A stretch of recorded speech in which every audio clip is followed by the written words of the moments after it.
രാവിലെ 5 മണിക്കാണ് എഴുന്നേറ്റത്. നേരെ അടുക്കളയിലെത്തി അടുപ്പ് കത്തിച്ച് ചോറിനുള്ള വെള്ളം വെച്ച് അരി കഴുകിയിട്ടു. സാമ്പാറിനുള്ള പരിപ്പ് കഴുകി വേവാനായിട്ട് വെച്ചു.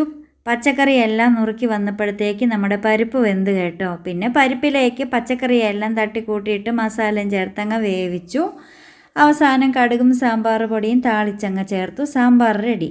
ദോശമാവ് തലേദിവസം തന്നെ റെഡിയാക്കി വെച്ചിട്ടുണ്ടായിരുന്നു. ആദ്യം കുറച്ച് ഇഡ്ഡലി ഉണ്ടാക്കി ബാക്കിക്ക് ദോശയും ചുട്ടെടുത്തു. ആൻസൂട്ടിന് വേണ്ടി സ്പെഷ്യൽ നെയ്റോസ്റ്റ് കൂടി ഉണ്ടാക്കി കേട്ടോ. ദോശയ്ക്ക് ആൻസൂട്ടിന് ഏറ്റവും ഇഷ്ടം വെള്ളച്ചമ്മന്തിയാണ്, അതും ഉണ്ടാക്കി. പിന്നെ ചോറിന് കുറച്ച് പപ്പടവും വറുത്ത് കോരി. ആൻസൂട്ടിന് സ്പെഷ്യൽ ബുൾസൈ 2 എണ്ണം ഞാൻ ഉണ്ടാക്കിയിട്ടുണ്ടായിരുന്നു കേട്ടോ. അന്നത്തേക്ക് ചോറ് വെന്തു. കുടിക്കാനുള്ള കഞ്ഞിവെള്ളമൊക്കെ മാറ്റി ചോറിനെ അങ്ങ് വാർത്തിട്ടു. ആൻസൂട്ടിന് വേണ്ടിയിട്ട് ലഞ്ച് ബോക്സും റെഡിയാക്കി. ബ്രേക്ക്ഫാസ്റ്റും കൊടുത്തു. നല്ല നെയ്റോസ്റ്റും സാമ്പാറും ചമ്മന്തിയും ബുൾസൈയും. ആൻസൂട്ടിന് അത് കഴിച്ച് സ്കൂളിലേക്ക്. ടാറ്റാ.